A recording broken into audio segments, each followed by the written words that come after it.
Bonjour à tous et bienvenue à l'étude biblique de l'église Nouvelle Vie Dieppe. C'est la première fois de l'histoire de l'église de Dieppe que nous faisons une étude biblique en ligne. Mais qu'est-ce que vous voulez? Circonstances exceptionnelles, moyens exceptionnels. Alors, on vous souhaite la bienvenue et grâce à la technologie, on a le privilège de pouvoir ne pas perdre nos habitudes. L'église est fermée, c'est du jamais vu dans le monde entier. Des pasteurs, des 40 années de ministère n'ont jamais vu ça, des églises fermées. Mais grâce à la technologie, la parole de Dieu n'est pas liée. Dieu a toujours un pas d'avance sur ce qui se passe. Bon, ce soir, on va continuer notre série qui s'appelle Apocalypse. Vous vous doutez bien qu'on n'a pas choisi l'Apocalypse à cause des circonstances, parce qu'on n'espère pas que ce soit l'Apocalypse. Mais on avait commencé cette série depuis déjà un moment. On n'essaye pas de faire les malins, rassurez-vous. Voilà, en tout cas, je vous souhaite à tous la bienvenue. Et donc, on avait commencé, comme je l'ai dit, cette série il y a quelques semaines déjà sur l'Apocalypse. Et on va la continuer. On va pas changer les habitudes. Et je vais tout de suite faire un petit récap pour ceux qui prendraient l'étude en route. Ceux qui ne viennent pas le mardi soir, même si normalement c'est toujours plein à craquer. Mais au cas où il y ait des nouveaux, on va faire un petit récap. Alors, on avait choisi de faire cette série sur l'Apocalypse parce qu'Apocalypse veut dire révélation. Et une révélation, par défaut, si le livre porte le nom révélation, c'est que c'est important, puisque bien sûr, à quoi sert de révéler quelque chose si celui à qui cela doit être révélé ne l'entend pas? Donc, on a vraiment eu envie de faire cette série pour vous partager les révélations que Jésus nous a données et nous a laissées. C'est une révélation qu'il a estimée importante pour que ces églises et ces responsables d'église la reçoivent. Donc c'était un peu on avait vu l'Apocalypse dans la présentation, on avait mis 2 séances à faire la présentation, on avait vu que c'était un petit peu le flash info du ciel, là le JT du ciel, les informations que Jésus veut transmettre aux siens sur ce qui va arriver bientôt, sur quelque chose qui va arriver, pas forcément rapidement en temps, mais dans l'espace-temps, mais plutôt d'une manière soudaine. Et c'est pour ça que Jésus voulait que les siens soient au courant. Alors on avait fait une fois la présentation des personnages de l'Apocalypse. On a vu qu'il y avait Jean, on a vu qu'il y avait le Dieu, celui qui était et qui sera. On a vu qu'il y avait les 7 esprits qui représentent le Saint-Esprit. Il y avait Jésus, le roi ressuscité. Il y avait ce peuple de sacrificateurs et le reste du monde qui était représenté dans ce tableau de l'Apocalypse.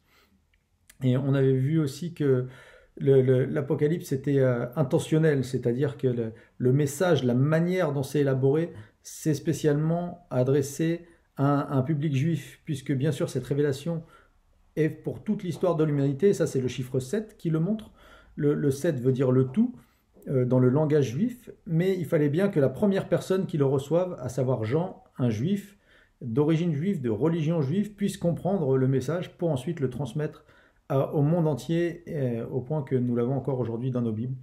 Et donc Jean, Dieu parle à Jean, pardon, dans son langage. Voilà. Si Jean avait été dieppois, l'Apocalypse aurait été écrit en dieppois. Je ne sais pas si ça aurait été mieux pour le reste de l'histoire de l'humanité. Mais là, en l'occurrence, Jean était juif, et donc Dieu va parler avec un langage juif et des images que l'on retrouve beaucoup dans l'Ancien Testament. Quasiment tout est inspiré d'images de l'Ancien Testament. Et, euh, et vu que, je le disais, l'Apocalypse s'adresse à 7 églises, 7 églises, c'est pas ça veut dire le tout, ça veut dire l'ensemble, ça veut dire que ça concerne toutes les églises de toute époque, de toute génération. Ça concernait bien sûr 7 églises précisément, mais le chiffre 7 n'est pas choisi par hasard. C'est pas juste parce qu'il y avait 7 églises là, il y en avait sûrement plus, mais il y a une intention de dire que ça concerne toutes les églises et tous ceux qui seront dans la marche avec le Seigneur dans toute l'histoire de l'humanité. Et c'est pour ça que nous pouvons écouter toutes ces révélations avec une certaine attention, parce que ça nous concerne, parce qu'on est dans le tout, on est dans ce fameux 7. Et on va voir que ces enseignements, ils peuvent s'appliquer à de multiples façons ils peuvent s'appliquer, pardon, de multiples façons. Il y a des spécialistes qui peuvent créer des liens avec des faits, avec des époques, des circonstances. Mais pour cette série, on va volontairement faire le choix. J'ai volontairement fait le choix de pas trop aller dans l'historico-prophétique, parce que c'est énorme et des fois c'est un peu même piégeux. parce qu'on peut entendre des tas de choses, des interprétations. On va vraiment dans l'interprétation et c'est pas trop ma spécialité. Mais l'idée ici, c'est plutôt de tenter de comprendre ce que Jean comprenait face à ces révélations et ce que ça représentait pour les croyants de ces communautés dans leur contexte, et afin de comprendre ce que ces révélations veulent dire pour nous ici, aujourd'hui, le 17 mars 2020 en France et ici précisément à Dieppe. Donc c'est ça un peu l'idée, on va pas décortiquer le texte en vous sortant tout le sens, mais on va juste aller dans ce que ça pouvait représenter et ce que ça pourrait vouloir dire pour nous. Alors il nous avait fallu, j'ai dit, 2 sessions pour poser le tableau de présentation que nous avons vu tout à l'heure. Et aujourd'hui, nous en sommes arrivés au message à la 4e église. Donc il y a 7 églises qui vont recevoir un message bien précis, avec des choses bien précises, et nous en sommes à la 4e. Toutes ces églises se situaient dans l'actuelle partie ouest de la Turquie, qui fut importante pour le christianisme du 1er siècle. C'était vraiment un foyer où le christianisme s'est développé, il y avait des églises un petit peu de partout. Et, malgré l'hostilité des mentalités, les mentalités religieuses polythéistes, des religions gréco-romaines qui associaient leur corporation économique à l'implication dans les cérémonies religieuses du dieu ou de la déesse qui était le garant des bienfaits du business en fait. Et tout ceci créait un climat bizarre parce que les chrétiens qui étaient sans compromis et qui faisaient partie de la vie économique de la ville ou de la corporation, eh ben, ne voulaient pas pratiquer ces cultes aux idoles, et les autres pensaient que ça allait leur porter malheur. Donc c'était vraiment toute une histoire, et il y a beaucoup de chrétiens qui étaient en difficulté, qui étaient affrontés, qui subissaient l'affront de ces gens avec cette mentalité qui leur reprochait de pas s'associer à eux dans les cultes et dans l'idolâtrie. Et en plus de ça, il y avait des persécutions de l'Empire romain qui n'appréciaient pas vraiment la capacité de ces gens bizarres là, qui partagent qui prient entre eux là et qui ont un roi céleste, et du coup qui ne veulent pas se prosterner devant César. Les Romains n'aimaient pas du tout ça et ils persécutaient littéralement les chrétiens.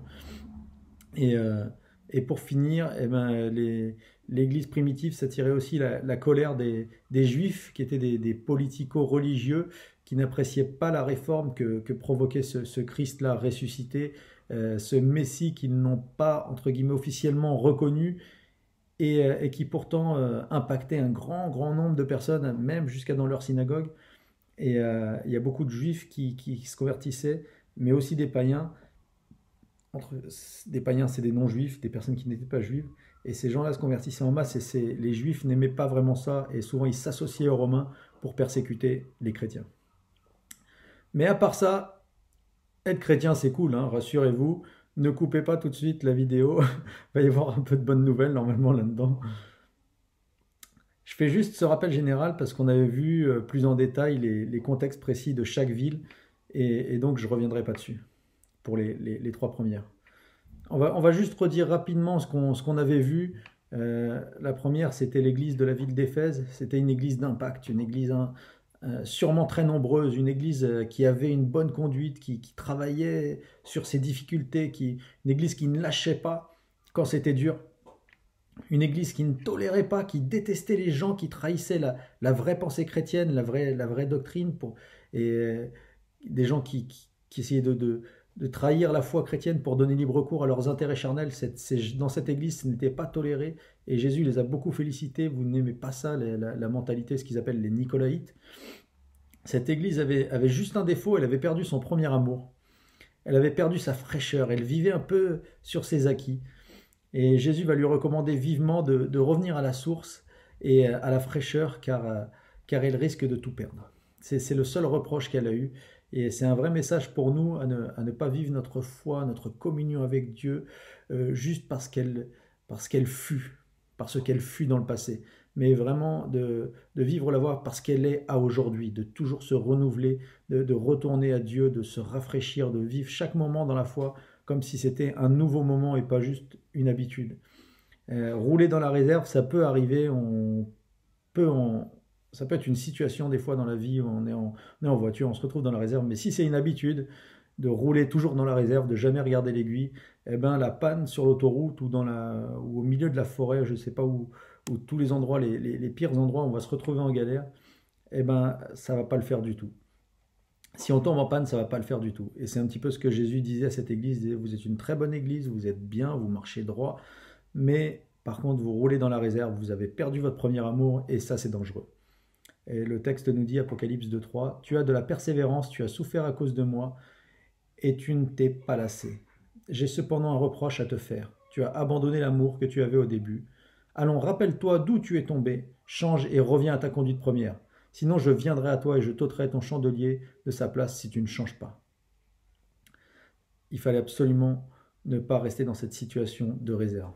Ensuite, on a vu l'église de Smyrne, qui était une église, on avait appelé ça une église sans reproche. Oui, sans reproche, mais pas sans souffrance.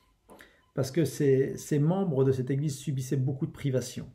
Ils avaient une grande indigence économique. Ils étaient privés à l'accès de la prospérité parce que pour rien au monde, ils ne voulaient compromettre leur foi en Jésus. Et Jésus va les encourager, il va les rassurer et même les garantir de leur richesse acquise par le sacrifice matériel qu'ils ont fait. Ils vont faire beaucoup de sacrifices terrestres, ils vont vraiment payer le prix fort, mais Jésus va leur garantir une richesse certaine. Et il va leur dire que le temps, l'espace-temps, leur garantit que leurs souffrances ne vont pas durer. L'espace-temps, vous savez, on a vu, est la prison du diable, mais elle est l'espoir du chrétien. Parce que le chrétien, il ne vit pas coincé dans cet espace-temps. Le diable est en prison dans le temps, donc il essaye de nous faire souffrir dans cet espace-temps. Mais le chrétien, lui, voit une porte d'éternité en face de lui. Il a une grande porte ouverte avec l'éternité, et ça ne s'arrête jamais. C'est vraiment l'espoir que Jésus va donner à ces chrétiens en leur disant, oui, je sais, vous devez souffrir, mais croyez-moi, c'est le temps qui est la prison de ces choses, et vous avez de l'espoir avec la vie éternelle. Et je vous laisse de l'espoir. Apocalypse 2:10. N'aie pas peur des souffrances qui t'attendent. Voici le diable va jeter plusieurs d'entre vous en prison pour vous tenter, et vous connaîtrez 10 jours de détresse. 10 jours veut dire un certain temps. Et sois fidèle jusqu'à la mort, et je te donnerai la vie comme prix de ta victoire. Que celui qui a des oreilles écoute ce que l'Esprit dit à l'Église aux vainqueurs, la seconde mort ne causera pas de mal. C'était vraiment ça, en gros, le message de cette église. Celle qu'on avait vue la semaine dernière, c'était celle de Pergame, une église qui vivait dans une ville qui était un peu comme un chef-lieu, une capitale. Et cette ville était spéciale parce qu'elle avait officiellement était le lieu du pouvoir où il y avait le proconsul qui avait le droit du glaive et qui avait le pouvoir de juger, d'exécuter ceux qu'il voulait au nom de la loi de l'Empire. Et Jésus va qualifier cette ville d'être gouvernée par Satan, littéralement. Et Jésus va surtout sensibiliser les chrétiens de cette église à se laisser transformer par sa parole. Parce qu'il va se présenter avec une épée qui sort de sa bouche, qui représente la parole de Dieu. Et alors que il va faire un contraste entre la persécution que fait Satan et qui n'arrive pas à transpercer les forces spirituelles de cette église. On avait vu que beaucoup de martyrs chrétiens ont un plus grand impact une fois morts. On pourrait prendre l'exemple de Martin Luther King, c'est incroyable. Et on voit que le diable ne peut que tuer le corps, il ne peut pas tuer les forces spirituelles qui sortent de nous, mais il va leur reprocher à cette église de se laisser distraire et de se laisser corrompre par les tactiques charnelles qui comblent les besoins humains. Et Jésus va vivement recommander à ces chrétiens solides, des chrétiens qui subissaient la persécution, qui tenaient bon de ne pas tolérer ce qui ne doit pas l'être. Et par sa parole, ils doivent faire le ménage. Il va leur dire littéralement, c'est par sa parole, c'est par ma parole que vous allez faire le ménage. Ne vous laissez pas prendre par les tactiques charnelles, alors que spirituellement vous êtes indestructible. Faites attention aux tactiques charnelles. Et il y avait toute l'image de ce peuple qui avait séduit les Israélites sans réussir à les maudire spirituellement. Ils avaient séduit en les corrompant, en les faisant tomber dans le péché. Et on a vu vraiment que Dieu ne nous invite pas à la perfection ni à la culpabilité parce qu'on s'est laissé distraire par le péché, mais à ne pas rendre ce péché acceptable. Et c'est vraiment le message pour cette église de Pergame. C'est pas que forcément il y a des gens qui sont en faute chez eux, mais c'est qu'ils le tolèrent et qu'ils le laissent comme c'est comme ça, on va vivre comme ça avec cette partie de cette faiblesse. Et Jésus les encourage vraiment, non, ne laissez pas faire ça. Ce que vous acceptez, ce que vous tolérez, c'est comme si vous l'acquiescez. Il ne faut pas laisser faire, même si vous êtes tombé. Ce qui nous amène ce soir à l'église de Thyatire. C'est l'actuel Akhisar, une ville de Turquie. Thyatire est une ville un peu moins côtière que les 3 premières que nous avons vues, d'ailleurs une ville moins grande. Et c'est une ville un peu plus confinée, sans mauvais jeu de mots en ce premier jour de confinement, mais elle est plus petite malheureusement, elle n'est pas vraiment moins exposée aux problèmes. Je vous lis la citation des spécialistes qui décrivent sa situation comme ceci. La ville est sur les berges d'un affluent de l'Hermus. Ce fut en tout temps une grande route de Constantinople vers le sud. La voie postale romaine la suivait au 1er siècle. Aujourd'hui, c'est la voie ferrée. L'emplacement resserré de cette ville frontière, sans disposition défensive naturelle, lui valut, à travers les vicissitudes des grandes guerres, un rôle ingrat de sentinelle qui se fait tuer pour donner au pays le temps de se mobiliser. Pour l'histoire, avec la période sans guerre, c'est la paix que les Romains avaient réussi à imposer au 1er siècle, à l'époque où l'Apocalypse est décrit. La ville avait perdu cette fonction militaire parce qu'elle était vraiment coincée sur une route là, où un seul lieu de passage, et elle avait perdu sa fonction militaire vu qu'il y avait plus vraiment de guerre. Les Romains avaient réussi à éradiquer toute forme de guerre en imposant une surveillance accrue, et elle s'est reconvertie dans le commerce et l'artisanat. Et elle a été réputée pour sa compétence en teinturerie, particulièrement la teinture de couleur pourpre, parce qu'autour de cette ville, il y avait des plantes qui poussaient, des plantes sauvages qui poussaient en abondance et qui étaient propres à l'usage pour faire cette teinture de pourpre. C'est d'ailleurs de cette ville dont Lydie, qui était une femme de foi, une pionnière du christianisme dans la ville de Philippe, et une fidèle collaboratrice de l'apôtre Paul, donc Lydie était originaire de cette ville, et on l'appelait Lydie la marchande de pourpre. J'appuie cette petite parenthèse sur Lydie parce que le passage dont on va parler parle d'une femme un peu moins inspirante que Lydie. On va parler d'une certaine Jézabel. Et pour vous garantir que ni la Bible ni moi ne sommes misogynes, la vérité, c'est qu'il y a de tout partout. Et de la même ville dont vient Lydie, la marchande de pourpre, qui venait donc de Thyatire, Lydie était une véritable femme apôtre, un leader spirituel. Elle était aussi certainement un grand chef d'entreprise. Et bien de cette même ville, dans cette même ville, il y avait une femme un peu plus perfide qui cherchait à détourner des chrétiens de la bonne voie. Et tout comme le fut une certaine Jézabel dans l'histoire du peuple d'Israël. Alors c'est un peu d'ailleurs le contexte de cette église. Le contraste est assez effarant. On a le meilleur et le pire qui cohabitent. Et c'est dans ce contexte que Jésus va nous donner des révélations sur l'attitude à adopter au milieu de tout ça. Il va donner comme à son habitude le chemin de l'espoir et de la rédemption à tous, à tout le monde. À ceux qui tiennent bon comme à ceux qui dérivent, Jésus va donner un espoir de rédemption. Et alors que ce passage il semble être un peu indigeste, au premier abord, on va découvrir qu'il est en fait représentatif de l'amour inconditionnel que Dieu a pour tous ceux qu'il a créés. Malgré que Jésus, le Fils de Dieu, soit le Tout-Puissant et qu'il sache tout de nous, le meilleur comme le pire, il nous veut, quoi qu'il arrive, près de lui. Il veut faire briller en nous son étoile et sa lumière, ses œuvres, dans le seul but de pouvoir un jour nous partager toute l'étendue de son pouvoir. C'est vraiment ça, ce qui va ressortir du passage de ces révélations, c'est que Jésus, il sait tout, il est omniscient, il est omnipotent, il voit tout, le meilleur comme le pire, mais ce qu'il veut par-dessus tout, c'est nous voir briller, c'est nous voir, quoi qu'il arrive, en communion avec lui, au jour où il nous partagera son pouvoir. Il veut que son étoile brille en nous, que sa fraîcheur, sa lumière soit en nous un jour donné. Apocalypse 2,18. Écrit à l'ange de l'église de Thyatire, voici ce que dit le Fils de Dieu, celui qui a les yeux comme une flamme de feu et dont les pieds sont semblables à de l'airain ardent. Et c'est le premier point qu'on va voir ce soir, Jésus est Dieu.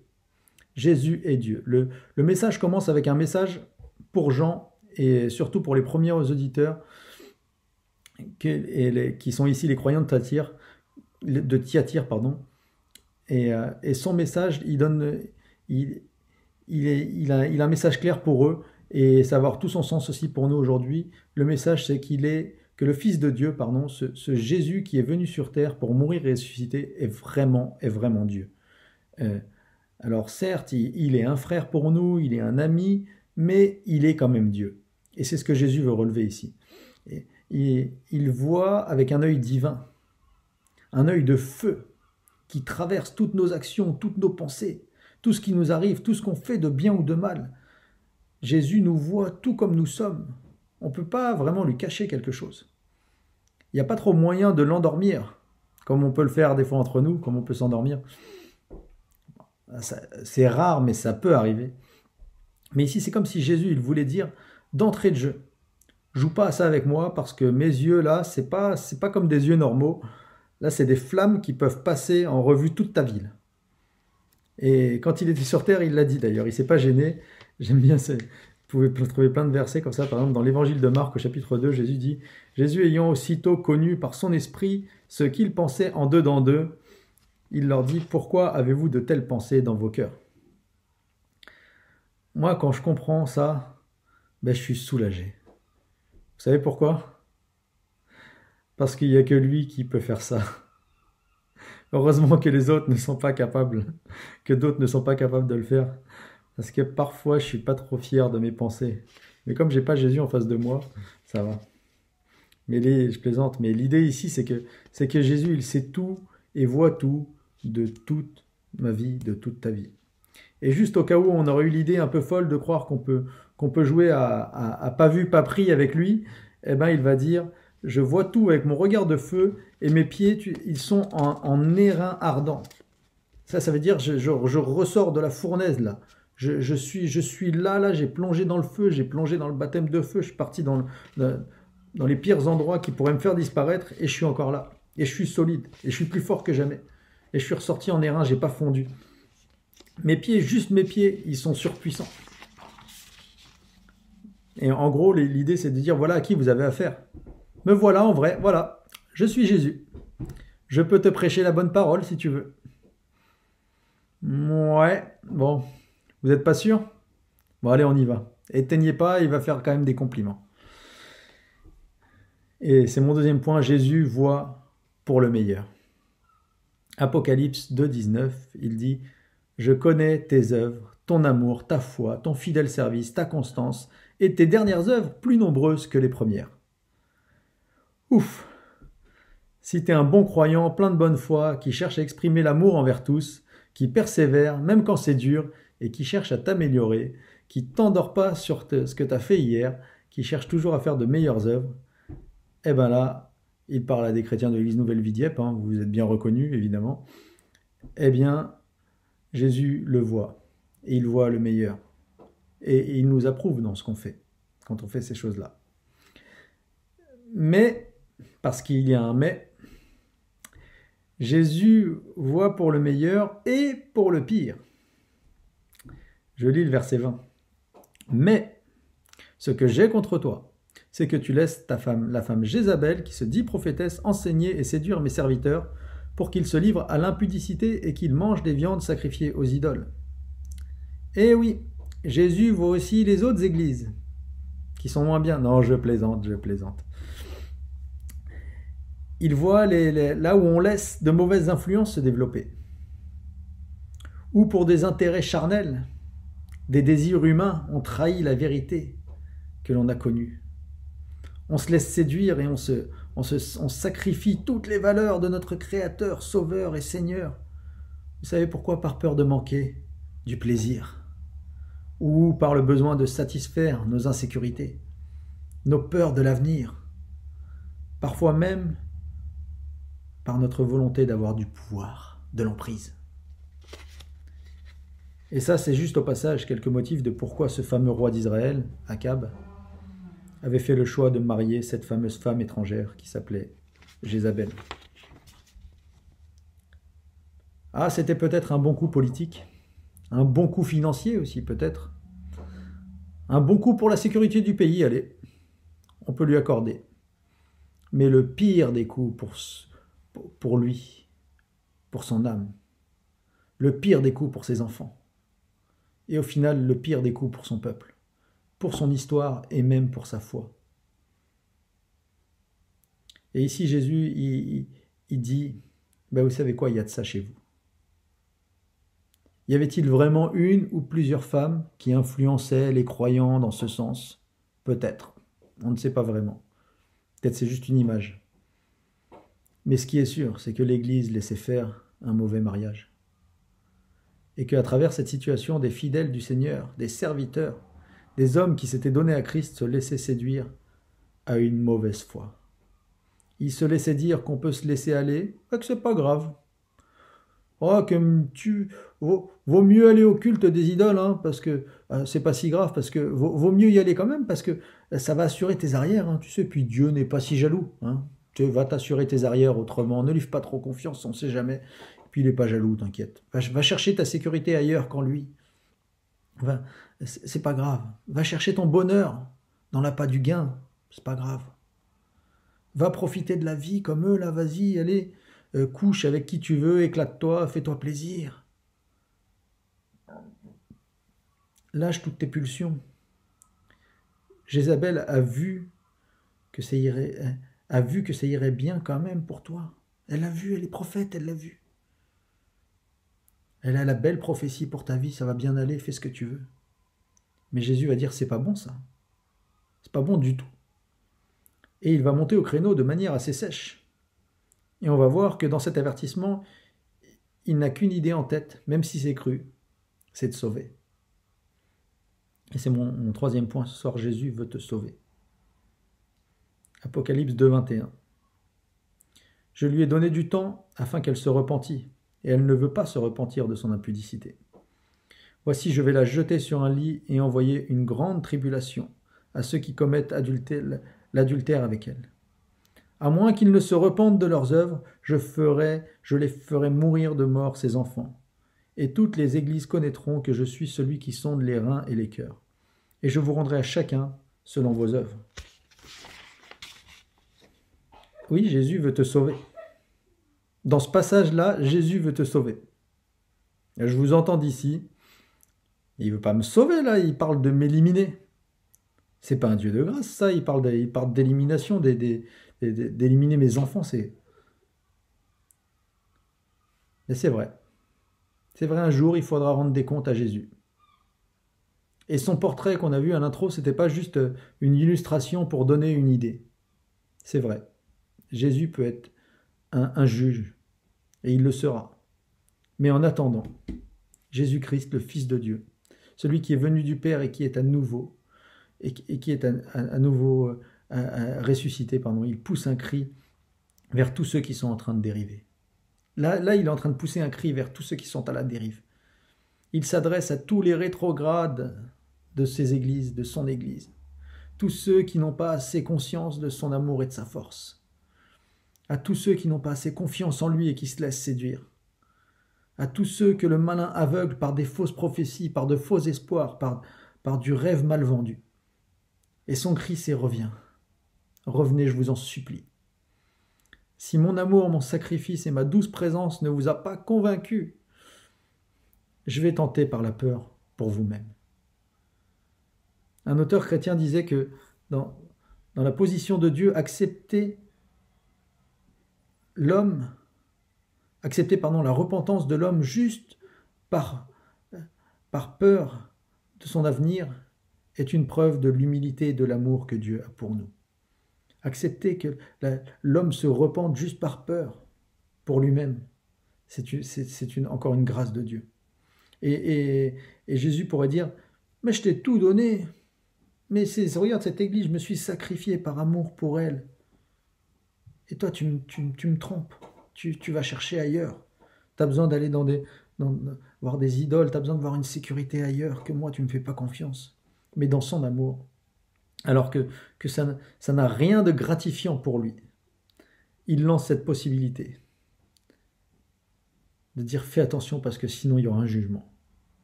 Et avec le seul et unique espoir dans ses pensées, c'est que nous nous repentions avant la fin du délai. C'est tout ce qu'il espère. Il dit s'il faut te faire peur, je vais te faire peur, mais il faut que tu reviennes à moi.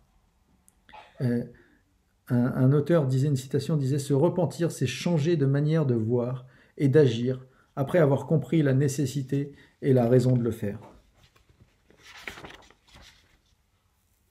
Eh bien ici, pour Jésus, la raison de son jugement et de sa rétribution est la moins valorisante. Mais il nous tend la main pourvu que l'on puisse exprimer en nous-mêmes la repentance et, in fine, être avec lui. Il nous tend la main et dit, c'est vraiment pas la bonne raison pour se repentir, mais s'il faut que je te menace, je vais te menacer, puis je vais te donner le temps de te repentir. Son cri, c'est celui-là. Profite du délai, car un jour, ça sera fini. Change, repens-toi. Ne grille pas ton dernier joker.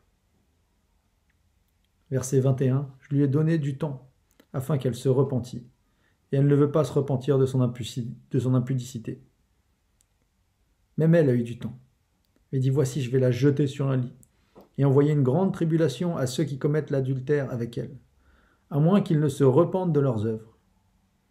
Je ferai mourir de mort ses enfants, et toutes les églises connaîtront que je suis celui qui sonde les reins et les cœurs, et je vous rendrai à chacun selon vos œuvres. Ça, c'est un cri du cœur de Jésus pour nous tous. Où qu'on soit, quelles que soient nos faiblesses, partout où nous avons chuté, Jésus nous invite, Jésus t'invite, il m'invite à faire demi-tour, à de nouveau regarder à lui, à avouer que le changement est nécessaire. À ceux qui tiennent, il crie de tenir encore, de ne pas lâcher. C'est ce qu'on lit au verset 24.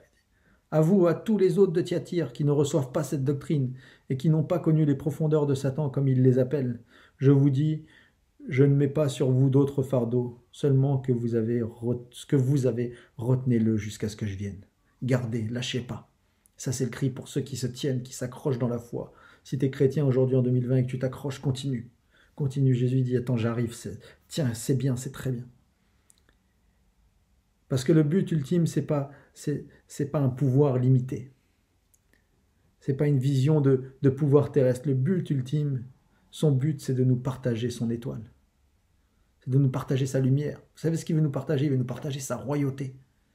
Jésus veut ultimement qu'on ait part à son autorité. Et il va finir avec ça. Il va dire au vainqueur, à celui qui continue à agir jusqu'à la fin, selon mon enseignement, celui dont les actions sont conformes à ce que je suis en eux. Je donnerai autorité sur les nations, autorité sur les nations. Il les dirigera avec un sceptre de fer, comme on brise les poteries d'argile. Ainsi que j'en ai reçu, moi aussi, le pouvoir de mon Père, je lui donnerai l'étoile du matin. Que celui qui a des oreilles écoute ce que l'Esprit dit aux églises. L'étoile du matin, si vous lisez la fin de l'Apocalypse, c'est Jésus lui-même. Il dit, je vais te donner mon pouvoir, je vais te donner de moi-même, je vais te donner ma personne. Mais il faut que tu tiennes. Et si tu n'as pas tenu, il faut que tu te repentes. Il faut que tu reviennes à moi, il faut que tu changes. Je ne sais pas ce que vous en pensez, mais à mon avis, cette autorité-là, ce plaisir-là, ce bonheur-là, cette étoile-là en nous, elle va être plus épanouissante que n'importe quelle chose sur cette terre. Elle va être mieux que tout ce qui peut exister ici. À mon avis, c'est mieux que d'être ça va être mieux que d'être président de la République. Bon, bref, pas forcément en ce moment, parce que ça ne doit pas être drôle d'être président en ce moment en France, mais vous avez compris l'idée. Ce que Jésus nous réserve là, cette espérance, cette autorité, cet épanouissement-là, ça dépasse tout le plaisir qu'on peut avoir sur cette terre. Je vous en supplie, ne sacrifions pas. Ne sacrifions pas pour du bonheur momentané, pour du bonheur spontané, les valeurs de notre foi, les valeurs de ce que Jésus crée en nous. Chère Église, chers amis, nous traversons une période difficile. Je prie pour que nous puissions au maximum découvrir que le Dieu de paix nous donne une paix qui dépasse nos situations, que nous avons accès à quelque chose qui dépasse les angoisses qu'on peut avoir, les angoisses dont on n'a pas le dessus. Je prie que dans nos foyers aussi, il puisse y avoir des œuvres de paix qui agissent, des œuvres de paix à travers nous, à travers nos vies, malgré les cris ou les larmes de la cohabitation parfois. Je sais de quoi je parle, j'ai 3 enfants. Mais alors que nous allons rester confinés, vous savez ce que je prie par-dessus tout, c'est que nous puissions comprendre que nous sommes avant tout confinés sous le regard de Dieu, du Fils de Dieu, et qu'il nous encourage à rester fixés sur lui, et que si nous ne sommes pas continuellement fixés sur lui, si nous sommes égarés, que nous puissions nous revenir à lui. Revenir à lui par des actions qui sont en conformité avec sa parole. Et je voudrais juste finir avec cette phrase: confinée sous son regard, si nous restons attachés à ce qu'il fait en nous, il nous donnera son pouvoir. Je vous en supplie, ne croyez pas que vous perdrez quelque chose à tenir bon, à tenir ferme dans la foi, ou à abandonner des choses sur cette terre. C'est des choses qui vous ont séduites, des choses peut-être qui vous ont détourné de Dieu, des choses qui vous ont emmené loin de lui. Je vous en supplie, chrétiens de l'Église Nouvelle Vie ou qui regardent cette vidéo, ayez confiance, ayez foi en Dieu. Il nous promet un épanouissement qui dépasse tout ce qu'on peut imaginer. L'étoile du matin va briller en nous et nous aurons une autorité qui n'a pas de commune mesure sur cette terre. Je vous encourage à garder la foi. Soyez bénis et à bientôt.